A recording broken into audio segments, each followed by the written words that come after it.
It's Friday, October 4th, 2024, and I'm Dave Sobel. 3 things to know today. Kyndryl's CoPilot strategy and the next AIs from Google and OpenAI. AI strategy and consulting's future, why smaller, agile firms are poised for growth, and are new technologies backfiring? Smart glasses, app fatigue, and Apple's social app shakeup. This is the business of tech. Kyndryl has launched services to facilitate the adoption of CoPilot from Microsoft 365, aiming to enhance AI integration and business outcomes for enterprises. The services include data solutions, user interface design, and continuous improvement reporting tailored to each client's unique AI strategies. Kyndryl's expertise and customizable offerings, including a CoPilot Value Discovery Workshop, support organizations in implementing CoPilot effectively and maximizing its benefits. Gemini 1.5 Flash 8B is now production-ready, offering a 50% lower price, double the rate limits, and reduced latency compared to its predecessor. Developers can access it for free via Google AI Studio and the Gemini API. The model is optimized for speed and efficiency, performing well in tasks like chat and long context translation. It features the lowest cost per intelligence among the Gemini models, with billing starting on October 14th for the paid tier. The model supports up to 4,000 requests per minute, enhancing its utility for high-volume tasks. And OpenAI has launched a new feature called Canvas for ChatGPT, designed to enhance collaboration for coding and writing projects. This interface allows users to work alongside ChatGPT without losing context, providing shortcuts for editing, adjusting content, and coding tasks. Canvas will open automatically when helpful scenarios are detected and is available in beta for ChatGPT Plus and Teams users, with broader access planned for enterprise and education users in the near future. Why do we care? Been a bit AI heavy the past day or two, as there seems to be some movement on creating business outcomes with the technology. So I started with Kyndryl, which is a very large IT services organization, specifically touting that they've launched services directly to make AI useful for organizations. The AI landscape is becoming less about access to technology and more about effectively leveraging it to drive business outcomes. Tailoring AI to specific business needs, ensuring data integrity, and offering continuous optimization are areas providers can develop as value-added services. Google and OpenAI's announcements are about the specific capabilities to watch. Kyndryl is about how to make it real for customers. Looking to reach an audience of thousands of MSPs and IT service providers? Put your ad right here on the Business of Tech and be on the show that 64% of MSPs report having listened to. A recurring top 50 tech news podcast. There are affordable options for you to reach our audience, and we can support any budget.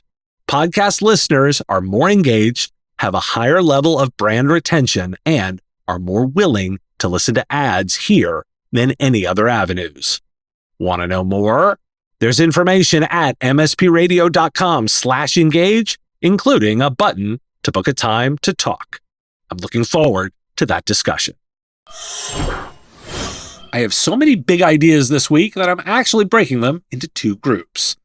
CIO Dive highlights how CIOs are increasingly relying on the NIST risk framework to mitigate the risks associated with generative AI. Discover Financial Services exemplifies this approach by implementing specific guardrails and monitoring strategies to ensure safe deployment. The NIST framework outlines over 200 risk mitigating actions, focusing on broad risks like data privacy and harmful bias. As enterprises navigate the complexities of generative AI, they're urged to prioritize risk management while adapting to evolving regulations and technology. And despite the challenges, there's a growing urgency among CIOs to move beyond experimentation and establish responsible practices for AI integration. And Phil Aesop writes that the professional services sector is undergoing significant transformation driven by technological advancements, evolving client expectations, and economic challenges. Firms are shifting toward a data-driven approach, embracing AI to enhance efficiency and insights while centralizing client data to overcome fragmentation. Cultural resistance to data sharing poses challenges, yet the reliance on data for strategic decision-making is increasing. Additionally, firms are evolving their client listening strategies to gather continuous feedback, leveraging AI to analyze data and predict client behavior, ultimately fostering a client-centric approach that's essential for thriving in the new information age. And Business Insider sees some of that too. The appeal of consulting firms like McKinsey and Accenture has diminished, with increased employee turnover and a shift in perception among younger workers who now view these roles as temporary stepping stones rather than long-term careers.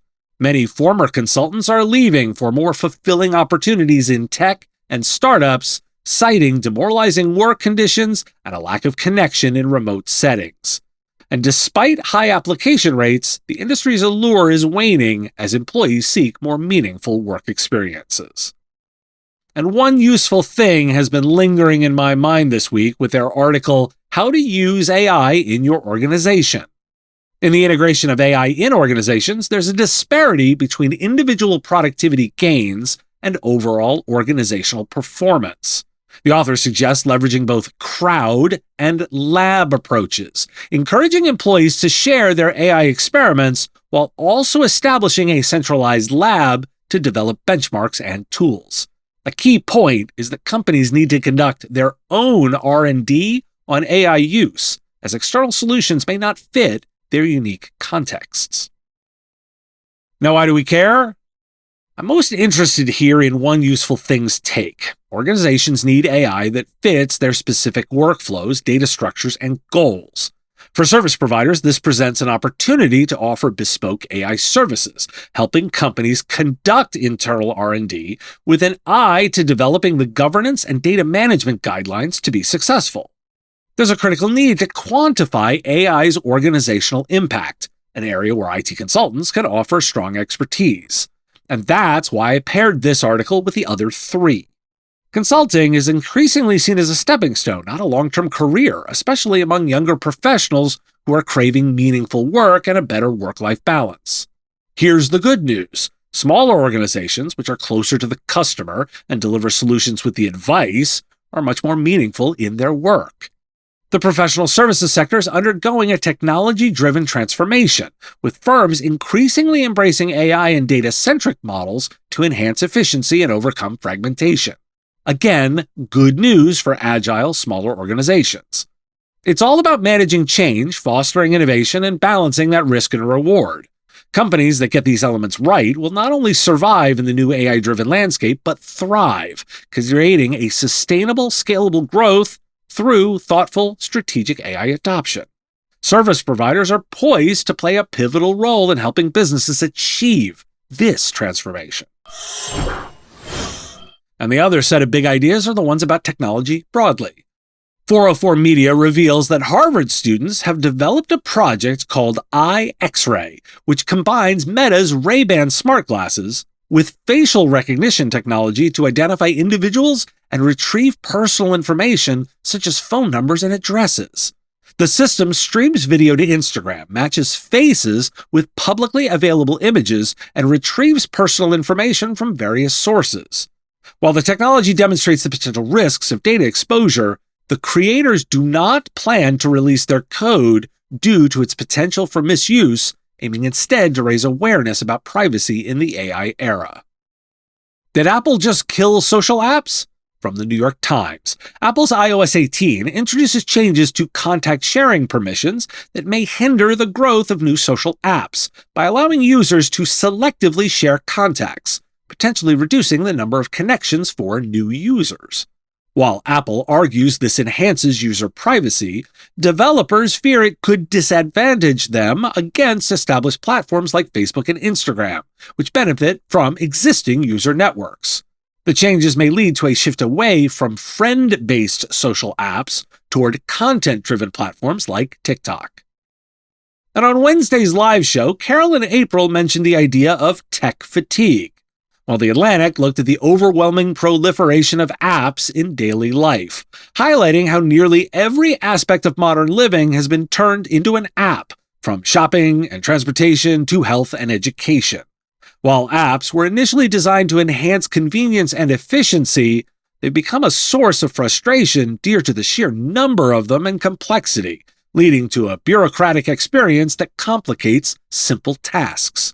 There's concern that this trend will continue unabated as apps invade every facet of life, making it impossible to escape their influence. The title says it all. Please don't make me download another app. Why do we care?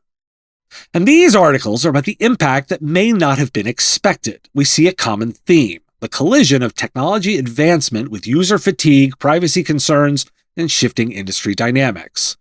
While the technological capabilities are impressive, whether it's AI-powered facial recognition, tighter privacy controls, or the convenience of apps, the user experience and ethical considerations are lagging behind. The future of tech isn't just about creating new tools. It's about creating better experiences and safer, more transparent systems that empower users rather than overwhelm or exploit them. Thanks for listening. Today is National Taco Day, National Cinnamon Roll Day, and National Vodka Day. I mean, what more do you need? It's also Improve Your Office Day, but only do that one before the vodka. I'll be doing 2 live broadcasts as part of SMB Tech Fest on October 17th and 18th, so make sure to sign up and join the event, smbtechfest.com/go/Sobel. Link in the show notes. This weekend, you'll get the live show in the podcast feed with that conversation with Carolyn April, and also my interview with Craig Petronella about compliance and his big ideas on the CMMC rollout.